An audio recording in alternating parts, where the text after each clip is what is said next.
Minister साहब फरमा रहे हैं कि हमें अदालतों की तरफ नहीं जाना चाहिए, इस पार्लियामान के ऊपर हमें रिस्पेक्ट करनी चाहिए।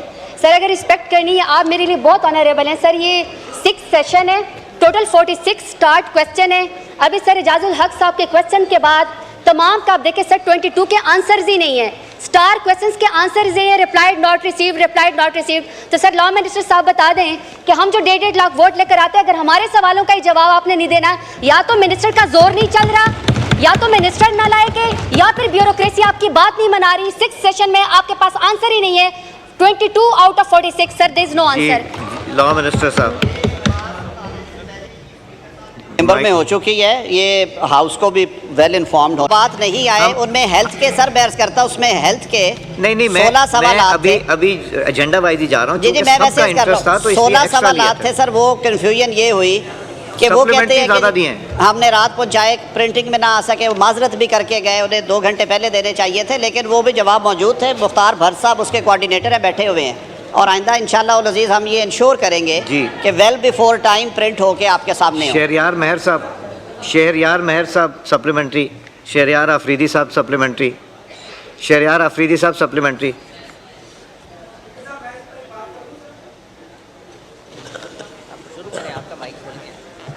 थैंक यू स्पीकर साहब। अमित डोगर साहब ने कोई बात करनी है?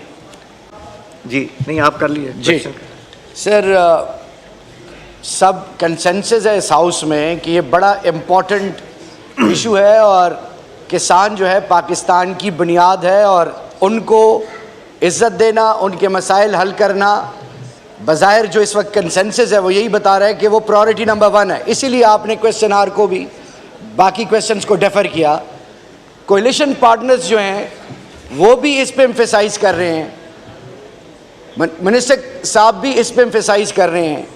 अब सवाल ये है वो कौन सी ऐसी चीज़ है कि इतनी बड़ी ताकत को हाथ लगाना जो है, उससे हाथ भी जल रहे हैं, ज़बान भी जल रही है, टांगे की भी कांप रही हैं, और सबसे बढ़कर ये कि कोलिशन पार्टनर्स की फिर भी मैं करेज को सलाम करता हूँ।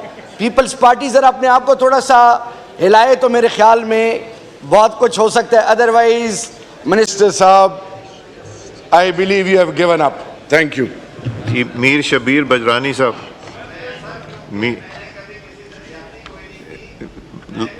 Law minister. सोच के और दिल से पूछ के करता हूँ बात। मैंने ये तजवीज़ रखी आपके सामने, ये मेरे भाई तो अपनी दाढ़ी किसी और घर को भेज रहे थे। मैंने कहा कि आप इस ऐवान का हुस्न है, सारे ऐवान को इज़्ज़त दे, और उसको इज़्ज़त देने का एक ही तरीका है, स्टैंडिंग कमेटी बन जाती है जब national food security and research की, उस स्टैंडिंग कमेटी को सौंप दे ये मामला, और वो रिपोर्ट लेके आए, वो तलब करे लोगों को, उनके बयान लिखे और आपके सामने रिपोर्ट रखे। मीर शबीर बजरानी साहब सप्लीमेंट्री। आप बजरानी साहब अपनी सीट पे नहीं है, उनकी सीट पे नाम लिखा हुआ है, वहाँ नाम भी लिखा हुआ है। खोल। हाँ जी, thank you sir, thank you speaker साहब।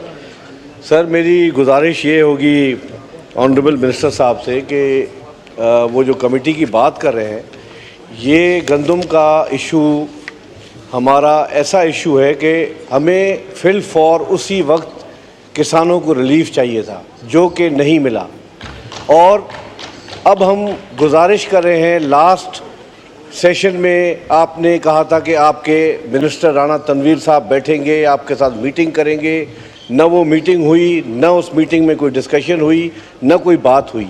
उसके बाद हमने रिक्वेस्ट की, हमारे एमएनए तारिक शाह साहब ने भी बोला और मेंबरान ने भी बोला कि इसके ऊपर फौरी तौर पर एक कमेटी बनाई जाए कि आया ये केयरटेकर कैबिनेट में ये गंदम, इसकी इंपोर्ट की परमिशन किस बुनियादों पे दी गई, जबकि हमारे पूरे मुल्क में, पंजाब में, सिंध में बम्पर क्रॉप सर तैयार थी, और वो गंदम आज धूल उधर चल रही है, और उस गंदम हमारी ज़मींदारों की, काश्तकारों की वो बिकी नहीं। तो क्यों नहीं इस कमेटी को सर फॉर्म किया जा रहा फौरी तौर पे? सेक्रेटरी फूड को हटा के हमारे ज़ख्मों पे सर वो नमक वो छिड़कने वाली बात है, उस